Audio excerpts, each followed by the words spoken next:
After cooking, it's time for the ultimate test. Papasa kaya sa panlasa ng mga bata ang gulay dishes ng ating mga cook?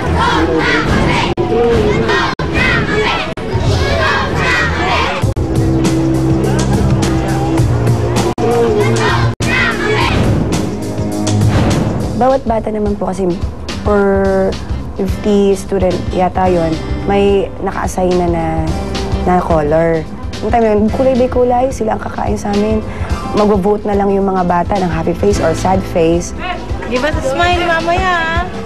Siyempre kinakausap namin sila. Para maingganyo namin, kinakausap namin, tinatanong namin yung pangalan.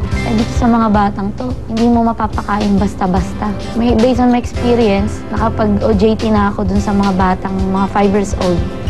Kaya sabi ko siguro mauuto ko. Tsaka yun naman talaga ang ano ko forte ko.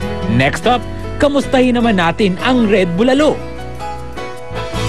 Parang tumitingin pa sila sa iba na sabi may gulay. Nung magsiserve na kami dun sa mga kids, una natatakot sila kasi they saw the broccoli.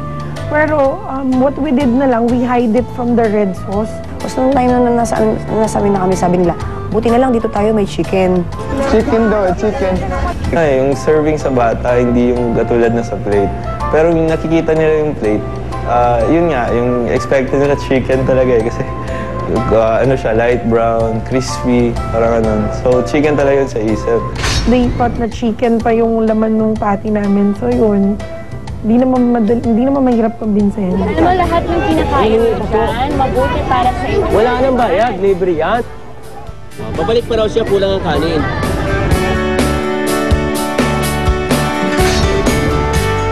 Talaga pong natatamisan ako sa sauce. Natatamisan talaga ako.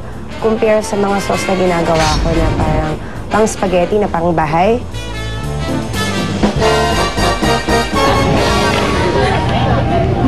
Okay.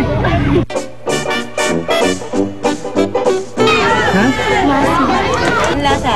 Masarap. Dito naman sa dalawa. Kain kayo ng toyo. Alin ang hindi masarap dyan? Anong lasa? Dessert, ano yung gusto? Ito pa, masarap ang kain. Marami na talagang kumain sa amin. Kaya lang marami rin natirang pagkain. Sino pa walang soup? Masarap ba? Strategy din ni Red ang asikasuhin ang mga kids. Masarap yung soup?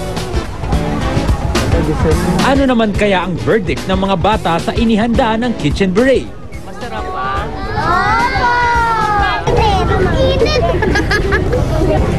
Sarap po pero medyo mahal. Wala pa lang kanta. Vote wisely, kids! Sa grupo namin, 3 lang ang nag-say ng no. Most of the kids naglagay talaga ng happy face. Kasi if those were my kids then, alam ko magugustuhan din nila yung prepare namin. Actually, all the things that I do here sa competition na to, I always think of my 2 boys. Congratulations! Aba, mukhang nag-enjoy naman ang karamihan ng mga bata. May energy na naman ang kids na maglaro.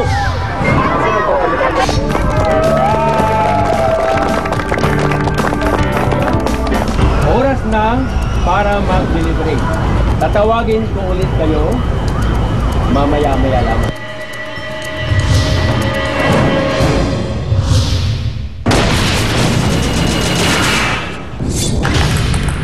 Sa observation ko kanina, ang inyong mga ginagawa ay tama naman, masarap. Kaya nga lang, Parang wala tayong namate ah.